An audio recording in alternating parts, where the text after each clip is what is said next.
देखिए, प्रधानमंत्री नरेंद्र मोदी की अध्यक्षता में बुधवार को केंद्रीय कैबिनेट की बैठक हुई। इसमें 5 महत्वपूर्ण फैसले लिए गए हैं। सरकार ने धान समेत 14 खरीफ फसलों का न्यूनतम समर्थन मूल्य यानी कि एमएसपी बढ़ाने को मंजूरी दे दी है।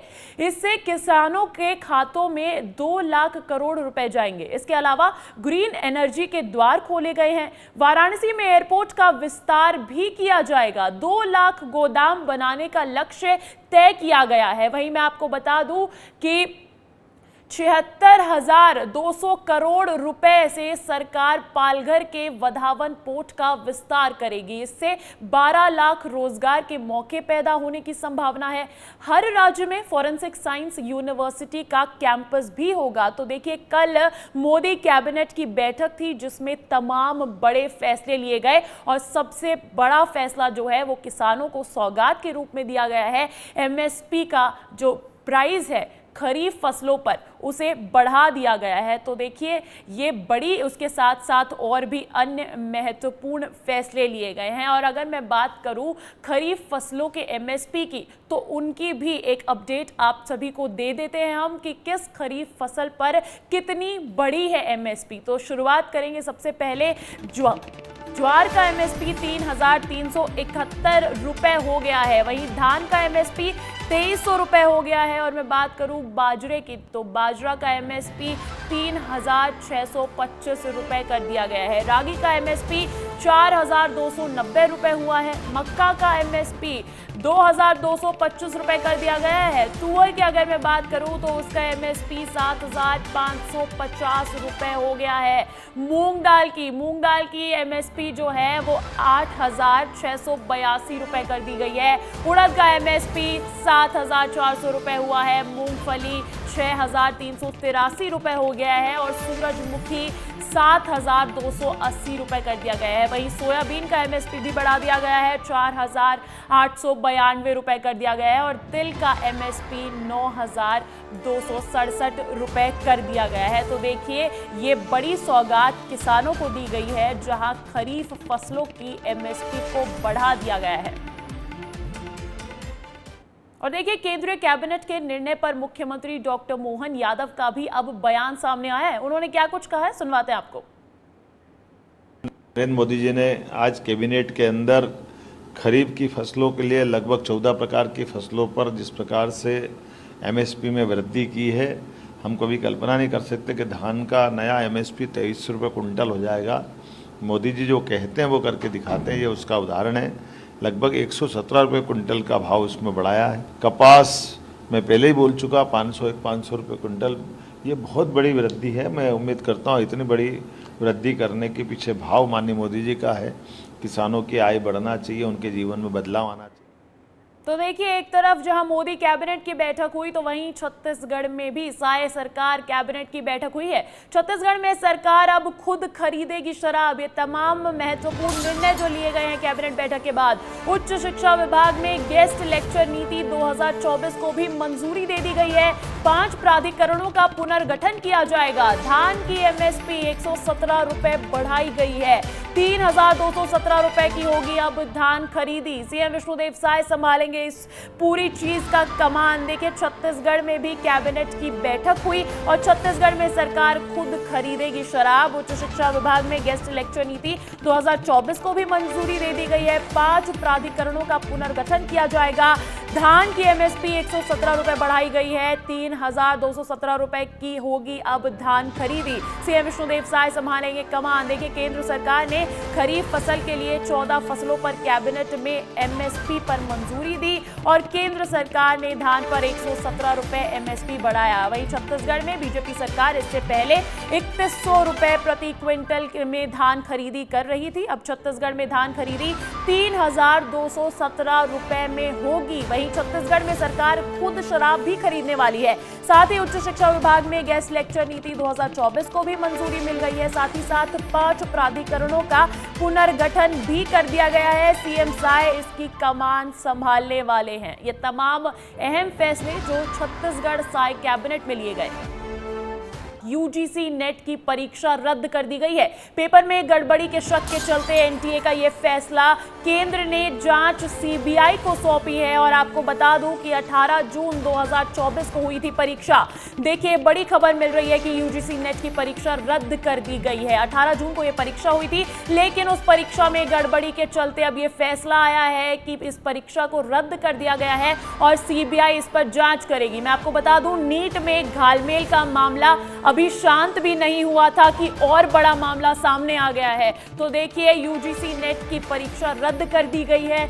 यूजीसी नेट की परीक्षा में गड़बड़ी की शिकायत के बाद केंद्र सरकार ने बड़ा एक्शन लिया है। 18 जून 2024 को संपन्न हुई थी यूजीसी नेट की लिखित परीक्षा और उसको अब रद्द कर दिया गया है। साथ ही मामले की जांच सीबीआई को सौंप दी गई है। बता दें कि नीट की तरह ही यूजीसी नेट की परीक्षा भी नेशनल टेस्टिंग एजेंसी एनटीए ही आयोजित करवाती है। एनटीए ने 18 जून 2024 को देश के विभिन्न शहरों में यूजीसी नेट की परीक्षा आयोजित की थी। यह परीक्षा 2 शिफ्ट्स में करवाई गई थी। हालांकि परीक्षा संपन्न होने के साथ ही इसमें गड़बड़ी और धांधली के आरोप लगने लगे थे। नीट को लेकर हुए विवाद से सीख लेते हुए सरकार ने तत्काल इसे रद्द करने का फैसला ले लिया है। साथ ही मामले की जांच भी सीबीआई को सौंप दी गई है। वहीं इस मामले पर कांग्रेस ने कहा है कि मोदी सरकार पेपर लीक सरकार बन गई है। मोदी सरकार युवाओं के भविष्य के साथ खिलवाड़ कर रही है। तो इस वक्त की ये बड़ी खबर मिल रही है कि यूजीसी नेट की परीक्षा रद्द कर दी गई है। 18 जून को एग्जाम हुआ था और जैसे ही एग्जाम हुआ था तभी से ये जानकारी निकलकर सामने आ रही थी कि इसमें गड़बड़ी की संभावनाएं जताई जा रही है। तो देखिए, आपको बता देते हैं कि यूजीसी नेट 2024 की परीक्षा जो रद्द हो गई है उसको लेकर और क्या जानकारी है, ग्राफिक्स के जरिए समझिए आप। कब हुई थी परीक्षा? 18 जून 2024 को हुई थी ये परीक्षा और इस परीक्षा में तकरीबन 11 लाख से ज्यादा उम्मीदवार शामिल थे। और मैं बात करूं कि आखिर कितने शहरों में इस परीक्षा को आयोजित करवाया गया था, तो 317 शहरों में परीक्षा आयोजित की गई थी और परीक्षा केंद्र थे 1205। तो देखिए, 1205 परीक्षा केंद्र, 317 शहरों में परीक्षा और कई ज्यादा 11 लाख से ज्यादा उम्मीदवार इस परीक्षा में। 18 जून को ये परीक्षा हुई, लेकिन अब ये परीक्षा धांधली के चलते, गड़बड़ी की शिकायत के चलते रद्द कर दी गई है। और इस खबर पर अधिक जानकारी के साथ जुड़ गए हैं मेरे सहयोगी सूरज तिवारी भोपाल से और रोहित मिश्रा रायपुर से। देश स्तर की परीक्षाओं में ऐसा होता है तो इसका असर हर छात्र पर पड़ता है। अभी नीट एग्जाम का निष्कर्ष कुछ निकल नहीं पा रहा है और यूजीसी नेट जैसी परीक्षा का ये हाल है। इससे एमपी में छात्रों पर क्या असर पड़ रहा है और आगे क्या अपडेट्स है, कब तक दोबारा करवाई जा सकती है परीक्षा? सूरज। देखिए, निश्चित तौर पर जिस तरह से अंजलि अभी नीट को लेकर विवाद छिड़ा हुआ था, एनटीए पर लगातार आरोप लग रहे थे और शिक्षा मंत्रालय पर आरोप लग रहे थे, लेकिन उसके बावजूद अब नेट का पेपर 18 जून को होता है और उसके ज़्यादा दिन नहीं बीतते, 1 हफ्ते भी नहीं बीतते और पेपर को कैंसिल करना पड़ता है। ऐसा कहा जा रहा है शिक्षा मंत्रालय के द्वारा। गृह मंत्रालय के जो साइबर क्राइम है वहाँ पर इनपुट्स मिले थे कि जो पेपर हुआ है इसमें कहीं ना कहीं धांधली की आशंका है। इसके कारण एक बार नए तरीके से पेपर करवाने का फैसला लिया गया है। एग्जाम्स कब होंगे बच्चों के ये पता नहीं, लेकिन इन सब के बीच अंजलि वो 9 लाख बच्चे परेशान हुए जिनके सेंटर्स दूर थे, पैसे खर्च करके सेंटर्स तक गए, तैयारी किए, उनका क्या? आखिरकार बच्चों के भविष्य से खिलवाड़ क्यों? शिक्षा माफिया जो ये एग्जाम को लेकर पेपर लीक करने वाले माफिया सक्रिय हैं, इन पर क्योंकि सीबीआई की टीम तो गठित की गई, लेकिन इन पर शिकंजा कब तक कसा जाएगा? बहुत कम ऐसे अंजलि पेपर होते हैं जो लीक ना होते हों। लीक आप देखिए, हर पेपर, जो भी पेपर होता है, छोटे छोटे एग्जाम्स हो या बड़े एग्जाम्स हो, हमेशा लीक होने के आरोप लगते हैं। ऐसे में अगर नेट एक बड़ा पेपर माना जाता है, इसका पेपर लीक होता है तो कहीं ना कहीं एक बड़ा मामला है। लगातार सियासत ब्यूरो अंजलि प्रियंका गांधी ने लीक तंत्र बताया है। और यूजीसी नेट बड़ी परीक्षा है, पीएचडी करने के लिए सक्षमता को मापने की परीक्षा है, लेकिन एनटीए के इस एग्जाम को भी रद्द कर दिया गया है। छत्तीसगढ़ में इससे कितने छात्र प्रभावित होंगे, रोहित? बिल्कुल, देखिए अंजलि, सहायक प्रोफेसर भी यूजीसी नेट से ही बनते हैं और जी। पीएचडी के भी जो तमाम छात्र हैं वो यहीं से कहीं न कहीं निकलते हैं। तो इससे ये समझा जा सकता है कि किस स्तर की ये परीक्षा है और इसका असर किस प्रकार पड़ेगा। और छत्तीसगढ़ के 11 शहरों में ये परीक्षा आयोजित की गई थी। रायपुर, दुर्ग, भिलाई, राजनांदगांव, इसके अलावा बिलासपुर की मैं बात करता हूँ, अंबिकापुर की बात करता हूँ, तो कुल ऐसे 11 शहर थे जहाँ पर ये परीक्षा आयोजित की गई थी और लाखों छात्र छत्तीसगढ़ के भी सम्मिलित हुए थे। और दूर दराज में, क्योंकि इससे पहले अगर देखा जाए तो सीबीटी के माध्यम से कंप्यूटर बेस्ड एग्जाम इसका भी होता था, लेकिन इसके नियम में संशोधन किया गया। नियम में संशोधन के बाद में इसे जो है ऑफलाइन मोड पे सेंटर्स पे आयोजित करने की बात की गई। तो लेकिन जब जो छात्र यहाँ राजधानी से जिनको सेंटर्स नहीं मिलते हैं, सेंटर्स की उपलब्धता कम होती है इस पेपर में, क्योंकि एक बड़े स्तर का पेपर है, बड़ी संख्या में छात्र भी जो है इसमें सम्मिलित होते हैं, तो दूर दराज उनको भी जाना पड़ता है। तो कहीं ना कहीं उन पर भी असर पड़ा और जो तमाम यूनिवर्सिटी जिनके अंदर पे ये यूजीसी नेट के बाद में छात्र पहुंचते, तो वो कहीं ना कहीं उनका सिलेबस भी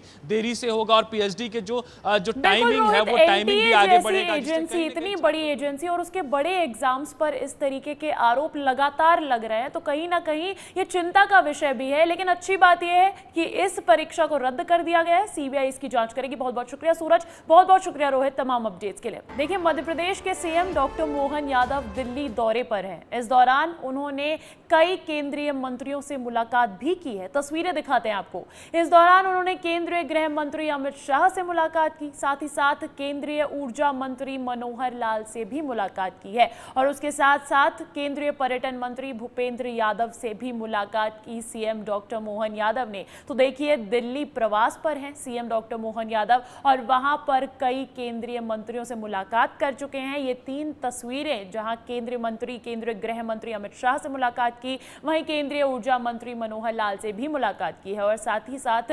केंद्रीय पर्यावरण मंत्री भूपेंद्र यादव से भी मुलाकात की सीएम डॉक्टर मोहन यादव ने। देखिए, मध्य प्रदेश के मुख्यमंत्री डॉक्टर मोहन यादव ने जल संवर्धन अभियान को लेकर जानकारी देते हुए बताया कि जल गंगा संवर्धन अभियान को लेकर भारी उत्साह देखने को मिला है, जिसके बाद इस अभियान के समयावधि को बढ़ा दिया गया है और अब यह अभियान 30 जून तक जारी रहेगा। इस दौरान विस्तार न्यूज से खास बातचीत में उन्होंने क्या कुछ कहा, सुनवाते हैं आपको। सीएम साहब, लगातार आपके राज्य में मध्य प्रदेश का तेजी से विकास हो रहा है, पर्यावरण के क्षेत्र में भी आप लगातार काम कर रहे हैं। हाल ही में आपने शुरू किया था जल संवर्धन अभियान और उसको अब एक्सटेंड कर दिया गया है, इस पर क्या कहना चाहेंगे? मुझे इस बात का संतोष है कि हमने जो निर्णय लिया 5 जून पर्यावरण दिवस से लेकर गंगा दशमी तक जल गंगा संरक्षण अभियान, इसकी अपार सफलता मिली और अभी जो जनता ने जिस ढंग से इसको अंगीकार किया है, जन भागीदारी जो बढ़ी है, तो ऐसा लगा कि इसका अवधि बढ़ाना चाहिए, तो हमने इसको 30 जून तक बढ़ाया है। लगातार जनता के बीच के नदी, तालाब, कुएं, बावड़ी, पोखर, झरने, नदी के किनारे, ऐसे स्थान जहां पर जल संवर्धन की ज़रूरत है, खास करके ऐतिहासिक या पुरातात्विक महत्व के स्थानों को भी लगातार ये काम होते रहेंगे। लगभग 3,500 करोड़ की मंजूरियां हमने इस कारण से दी है। नगरीय क्षेत्र और ग्रामीण क्षेत्र में आपके माध्यम से मध्य प्रदेश के सभी लोगों को बधाई देना चाहूँगा और उम्मीद करूँगा कि लगातार ये जब तक काम खत्म नहीं हो जाए तब तक इनको लगातार करते रहना है। सर, ऐसे ही एक और योजना की आपने शुरुआत की थी, स्कूल चले हम, और शिक्षा के क्षेत्र में आप लगातार जुड़े ही रहे हैं और उसके बाद काम भी कर रहे हैं। इस योजना के बारे में भी कुछ बताएं। निश्चित रूप से ये स्कूल चले अभियान, जो छोटे छोटे नन्हे बच्चे हैं, हम भी किसी न किसी स्कूल से पढ़े हैं। ऐसे में हर एक स्कूल को कोई न कोई को गोद भी लेना चाहिए, देखना भी चाहिए और स्कूल जाने का माहौल अनुकूल बने, इसलिए सब प्रकार की सुविधा जुटा करके हमारी सरकार ने कार्यक्रम बनाया है और ये लगातार चलेगा। स्कूल चले हम, जिसके अंदर नई शिक्षा नीति को परिप्रेक्ष्य में लेकर भी कई विकास के काम भी हम करने वाले हैं। मेरी अपनी ओर से इस पूरे आयोजन के लिए मैं स्वयं भी शामिल हुआ और पूरे प्रदेश में एक वातावरण स्वस्थ रूप से बनाया है, जो हमारा ड्रॉप आउट भी घटाएगा और स्कूल से बच्चों को जोड़ेगा। तो ये थे हमारे साथ मध्य प्रदेश के सीएम मोहन यादव जी। इनका एक व्यस्त कार्यक्रम है दिल्ली में और दिल्ली पहुंचे हैं। इसके बाद इनका और भी कार्यक्रम है और इन्होंने बताया कि जल संवर्धन अभियान क्या है, शिक्षा के लिए जो इन्होंने स्कूल चले हम अभियान चलाया वो क्या है। इन्होंने विस्तार से हमारे साथ बातचीत की और बताया। वीडियो जर्नलिस्ट रेहान खान के साथ मैं राकेश चौधरी, विस्तार न्यूज़, दिल्ली। तो देखिए, जल गंगा संवर्धन अभियान जो 5 जून से शुरू हुआ था, 16 जून को खत्म होने वाला था, उसे एक्सटेंड कर दिया गया है 30 जून तक। और देखिए, विस्तार न्यूज की खबर का बड़ा असर हुआ है। नाबालिगों से शराब बनवाने के मामले में मोहन सरकार ने बड़ा एक्शन लिया है। सरकार ने सोम डिस्टिलरी का लाइसेंस निरस्त कर दिया है। बाल आयोग के अध्यक्ष प्रियंक कानूनगो ने फैक्ट्री में छापा मारा था, जहां 59 नाबालिग बच्चे काम करते मिले थे, जिसके बाद सरकार ने आबकारी विभाग के 3 अफसरों को भी निलंबित किया था। और अब सोम डिस्टिलरी के खिलाफ बड़ा एक्शन हुआ है। अब फैक्ट्री को सील करने की प्रक्रिया चल रही है। तो विस्तार न्यूज ने इस पूरी खबर को, बाल मजदूरी की इस खबर को प्रमुखता से दिखाया था और अब उस खबर का बड़ा असर होता दिख रहा है। नाबालिगों से शराब बनवाने के मामले में मोहन सरकार ने बड़ा एक्शन लिया है। सरकार ने सोम डिस्टिलरी का लाइसेंस रद्द कर दिया है। बाल आयोग के अध्यक्ष प्रियंक कानूनगो ने फैक्ट्री में छापा मारा था, जहां ये बात निकलकर सामने आई थी कि 59 नाबालिग बच्चे उस फैक्ट्री में काम कर रहे थे, जिसके बाद सरकार ने आबकारी विभाग के 3 अफसरों को निलंबित कर दिया था। और अब सोम डिस्टिलरी के खिलाफ ये बड़ा एक्शन लेते हुए मोहन सरकार फैक्ट्री को सील करने की प्रक्रिया भी चल रही है।